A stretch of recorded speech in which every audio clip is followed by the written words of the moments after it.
Second, Shoaib जी जुड़ गए, मैं शोएब जी के पास एक बार जा रही हूँ शोएब जी के पास। शोएब जी जरा बताइए, अब आपके नेता ये कहकर चले गए ये बैकडोर एनआरसी है, इसका सीधा मतलब ये कि इस वोटर लिस्ट में कोई बांग्लादेशी नहीं है, कोई म्यांमार का नहीं है, कोई नेपाल का नहीं है, आप ये मानने को तैयार ही नहीं? पूरी कांग्रेस पार्टी बहुत बहुत शुक्रिया सुचारिता जी।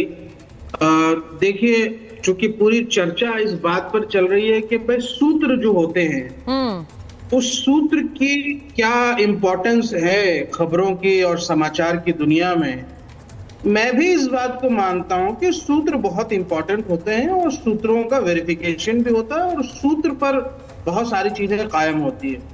लिहाजा AIMIM अपना ऑफिशियल स्टैंड एक सूत्र के बुनियाद पर यहाँ आज राष्ट्रीय चैनल पर रखना चाहती है कि हमारे सूत्र ये कहते हैं कि भारतीय जनता पार्टी को एक रिपोर्ट, ग्राउंड रिपोर्ट मिली कि इस बार बिहार में जनाधार घटेगा, इस बार जनता बदलाव के मूड में, ये वो सूत्र कह रहे हैं। अच्छा, उन सूत्रों के रिपोर्ट के बुनियाद पर भारतीय जनता पार्टी और उनके सहयोगी संस्थाओं ने ये आनन फानन में फैसला लिया गया और वही सूत्र ये कह रहे हैं कि भारतीय जनता पार्टी को अब समझ नहीं आ रहा है कि इसको आगे बढ़ाना है या नहीं बढ़ाना है। मतलब वो सूत्र ये भी कह रहे हैं, वो ये सूत्र ये भी कह रहे हैं कि सरकार किसकी बन रही है, बीजेपी की तो नहीं बन रही, वो सूत्र ये बता रहे थे, लेकिन किसकी बतवा रहे थे?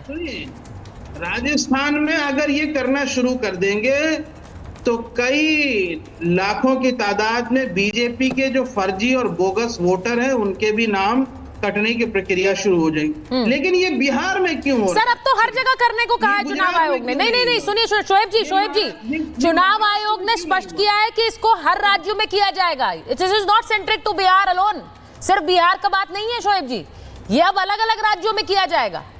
तो ये आपको मैं बता दूं, सिर्फ बिहार की बात नहीं है, बिहार से शुरुआत भले ही हुई है। हाँ, महाराष्ट्र में काटा नहीं गया है, जोड़ा गया। हाँ, राजस्थान में हमने ऐसा नहीं देखा, गुजरात में नहीं देखा, मध्य प्रदेश में नहीं देखा, उत्तर प्रदेश में नहीं देखा, फिर कर बिहार ही टारगेटिंग, ये हमारे सूत्र कहते हैं। आप सूत्रों की अगर इज्जत करते हैं, अरे तो वो सूत्र क्या कहते हैं, किसकी सरकार बनेगी? पार्टी को वो सूत्र क्या बता रहे थे आपको चाहिए कि MIM की सरकार बन रही है बिहार में? सूत्र बता भी तो रहे होंगे कुछ, बीजेपी हार रही है लेकिन कौन जीत रहा है? महागठबंधन, इसीलिए आप महागठबंधन का हिस्सा बनना चाह रहे थे। सरकार बनेगी वो MIM से होकर, सुनिए, इस बार जो भी बिहार में सरकार बनेगी वो MIM के सहयोग के बगैर नहीं बन सकती। हमारा इतना बड़ा जनाधार होने वाला है और हम इतनी सीटें तो लेके आएंगे, बहुत बड़ा जनाधार। भाई शाजिया जी ये सीधे आरोप लगा रहे हैं, नहीं शाजिया जी से जवाब लूंगी। शाजिया जी वो सीधे आरोप लगा रहे हैं कि बीजेपी को अंदर की खबर मिली, यहाँ सरकार नहीं बनने वाली है, इसीलिए क्या करा उन्होंने, वोट काटना शुरू किया। और वोट कैसे कटेंगे? इसी मुहिम के तहत कटेंगे, इसीलिए ये वोट काटने का पूरा अभियान है, विपक्ष के वोट काटो। ठीक है, शाजिया जी जवाब देंगे, सूत्र कह रहे हैं। शाजिया जी जवाब देंगे। मतलब किस, अरे सुनिए कितना ज्यादा घबराहट, ओफो भाई, पहली से ही मातम बनाना शुरू कर दिया है आप लोगों ने। अभी आपने एक बार भी जिक्र नहीं किया और अभी कोई कह रहा था कि सूत्रों के मुताबिक ये पता चला है कि भाजपा ये करा रही है। तो आप बताइए वो कौन से सूत्र थे जिन्होंने इलेक्शन कमीशन द्वारा कांग्रेस को जिताया हिमाचल में, DMK को जिताया तमिलनाडु में, या फिर जितने भी राज्य हैं जहाँ पे गैर बीजेपी की सरकारें हैं वो जीती हैं, चाहे वो केरल हो।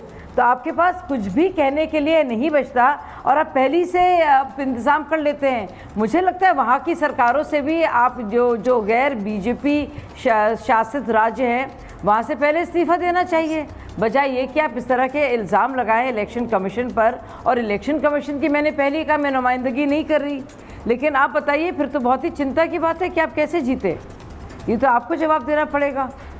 कैसे आप जीते बताइए? कर्नाटक से आप क्यों नहीं हट रहे हैं फिर? क्योंकि जाहिर सी बात है वहाँ पे भी चीटिंग हुई है, वहाँ पे भी सूत्रों के अनुसार ये पता चला है। शाजिया जी देखिए इम्पोर्टेंट क्या है, ये इतने सारे लोग, मेरे लिए ये इम्पोर्टेंट है, एक नागरिक होते हुए मेरे लिए इम्पोर्टेंट है कि बांग्लादेश के व्यक्ति को यहाँ नागरिकता कैसे मिल गई, कैसे उसके पास आधार कार्ड है, कैसे उसके पास वोटर ID कार्ड है। देखिए ये अभी भी पुष्ट खबर नहीं है। हम इसका इंतजार कर रहे हैं कि चुनाव आयोग इसे लेकर जानकारी देगा जब ये वोटर लिस्ट पूरा अपडेशन प्रोग्राम खत्म हो जाएगा।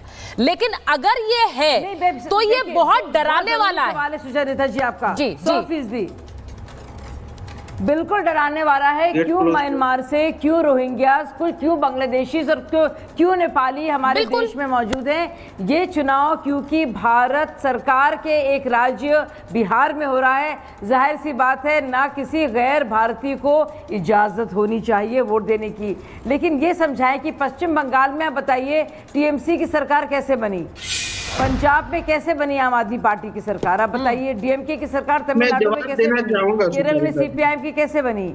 आप इसके जवाब दीजिए। कर्नाटक में कांग्रेस क्यों नहीं इस्तीफा दे रही है? आपको देना पड़ेगा। आप इतने सवाल उठाएंगे तो आपको देना पड़ेगा। अब भाई बिल्कुल सही बात कह रही है। क्या कहा इलेक्शन कमीशन के काम के शोएब बारे में? जी राहुल गांधी अभी थोड़ी देर पहले अजय वर्मा जी ने सवाल उठाया था। भाई अजय वर्मा जी को ले लीजिए एक मिनट। ये तो लॉजिक है। वो बिल्कुल सही कह रही हैं अजय वर्मा जी। अगर आप ये कह रहे हैं कि सबके सब लोग सरकार झूठी, बोलने कहाँ दे रहे हैं आप लोग? अरे नहीं, कैसे नहीं बोलने देंगे सर, बुलाया इसलिए आपको।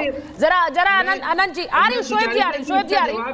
एक बार अजय जी लोकतंत्र में आवाज दबाई जा रही है विपक्ष की। अरे सर कैसी बातें कर रहे हैं? इतनी जोर जोर से आप बोलते हैं महाभारत में आके फिर आवाज दबाने की बात करते हैं। ये गलत आरोप लगाने की जो आदत है ना सर, ये बड़ी घातक होती है। कितना रोएंगे? जी अजय जी बताइए ना। वो कह रहे हैं कर्नाटक की सरकार भी कैंसिल हो, कर्नाटक की सरकार भी कैंसिल होनी चाहिए क्योंकि हर जगह यही हो रहा है। फिर तो वोट में गड़बड़ी है, वहां नहीं कहते हम कैंसिल हो। देखिए बोलिए। हाँ सुनो, देखिए चुनाव बिहार में है। हाँ। इसी ने शुरुआत बिहार से करी है। हमने डाटा मांगा, राहुल गांधी हमारे नेता ने कहा कि महाराष्ट्र में इतने वोट कैसे बढ़े उसका हिसाब दे दीजिए, लास्ट के क्षण में इतने वोट कैसे बढ़े उसका हिसाब दे दीजिए। इन्होंने नहीं दिया। साजिया जी सुन लीजिए, मैं आपके बीच में नहीं बोला था। हरियाणा में हमने पूछा कि ये सारे वोट यहाँ कैसे पड़े, लेकिन सरकार और ईसी नहीं दे रहा है। सरकार वहां पर वोट बढ़ा रही है और यहाँ पर घटा रही है। ईसी के सूत्र अगर ऐसा कर रहे हैं तो मैं इसी को भी कटघरे में इसलिए खड़ा करूंगा हिंदुस्तान के लोग कि आखिर इसी के रहते हुए विदेशी मेहमानों का हिंदुस्तान की वोटर लिस्ट में कैसे नाम जुड़ गया। तो फिर तो 2024 के अभी लोकसभा के चुनाव जिसमें प्रधानमंत्री नरेंद्र मोदी जी बने हैं और बिहार जैसे स्टेट से इनकी बहुत सारी सीटें आई हैं, वो सारी अवैध हो जाती हैं। पीएलआई होनी चाहिए, सुप्रीम कोर्ट में जाना चाहिए और लोकसभा के दोबारा चुनाव होने चाहिए बिहार में। ये मेरा अनुरोध है। विधानसभा के साथ साथ लोकसभा के भी चुनाव होने चाहिए बिहार में। मैं एक बार जरा अजय जी मैं जरा एक बार चाह रही हूँ कि जो अनंत जी भी हैं यहाँ पर, धीरेन्द्र जी भी हैं, शोएब जी मैं आ रही हूँ वापस आपके पास। मैं एक बार जरा बहुत जल्दी से 30 सेकंड में जरा सुनवाना चाहती हूँ कि बिहार का वोटर इस अपडेशन को लेकर क्या सोचता है। वो इंपॉर्टेंट इसलिए है क्योंकि जनता की आवाज, जैसा मैंने शुरुआत में कहा था, वो क्या सोच रहे हैं। अजय जी जरा सुन लीजिए, उसके बाद बोलिएगा। उनकी भी आवाज इंपॉर्टेंट है ना जितनी आपकी, चाहे आपसे ज्यादा। सुनिए जरा। यह निर्णय चुनाव आयोग का बहुत ही अच्छा निर्णय है। हम चुनाव आयोग से हम भी मांग करते हैं कि उसमें आधार कार्ड को जोड़ा जाए। एक तरह से लोकतंत्र की हत्या करना चाह रही है चुनाव आयोग बीजेपी के इशारों पर। और सुप्रीम कोर्ट जो विपक्ष लोग गए हैं, हंगामा किए हैं, गुंडागर्दी किए हैं इस विषय पर, उनको ये जागरूकता करना चाहिए था कि वोटर लिस्ट में कैसे जुड़े। वो लोग सिर्फ बिहार बंद इसलिए किए थे कि गुंडागर्दी करें। हर जगह ताबड़ तोड़फोड़ हुआ, कहीं कहीं तो बंद। बिहार ने मतदाताओं ने, बिहार की जनता ने उनको नकार दी क्योंकि निर्वाचन आयोग अपनी जगह सही है। हाँ, उसमें दस्तावेजों में आधार कार्ड को इंक्लूड किया जाए, ये हमारी मांग है। हम 1970 में पैदा हुए थे, 72 में, तो वो हमारा मैट्रिक का सर्टिफिकेट ही वही काम कर रहा था। उसी आधार पर सब कुछ, स्कूल कॉलेज वगैरह सब कुछ हो गया। उसी आधार पर आधार भी बन गया, पासपोर्ट भी बन गया, सब कुछ हो गया। तो वो हो गया।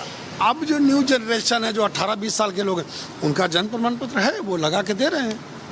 हाँ बिल्कुल, यहाँ से डॉक्यूमेंट की दिक्कत नहीं है। हम लोग के पास तो है, हम लोग तो दे सकते हैं, लेकिन जो गांव के लोग हैं, ये हैं, उन लोग के लिए तो परेशानी होगा नहीं, तो ये तो नहीं होना चाहिए।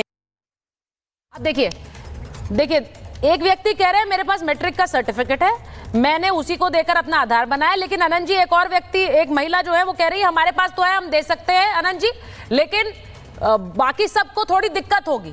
अब इस दिक्कत को समझने की बात ही क्या तेजस्वी यादव कह रहे हैं, या फिर उन्हें लग रहा है जो वोटर लिस्ट में नाम घटेंगे वो उनका वोटर होने की ज्यादा संभावना है। क्यों? क्योंकि म्यांमार, बांग्लादेश, इनसे वोटर कौन सा होगा? अगर वो मुसलमान वोटर है तो वो तेजस्वी यादव का वोटर होगा, ना कि बीजेपी का वोटर होगा। आनंद जी, मैं डायरेक्ट पूछ रही हूं। बिल्कुल सुचरिता जी, डर तो यही है कि मुसलमान वोटरों के नाम काटे जाएंगे। इसको हाँ। लेकर लोग स्पष्ट आनंद जी रूप से नहीं बोल रहे, लेकिन सब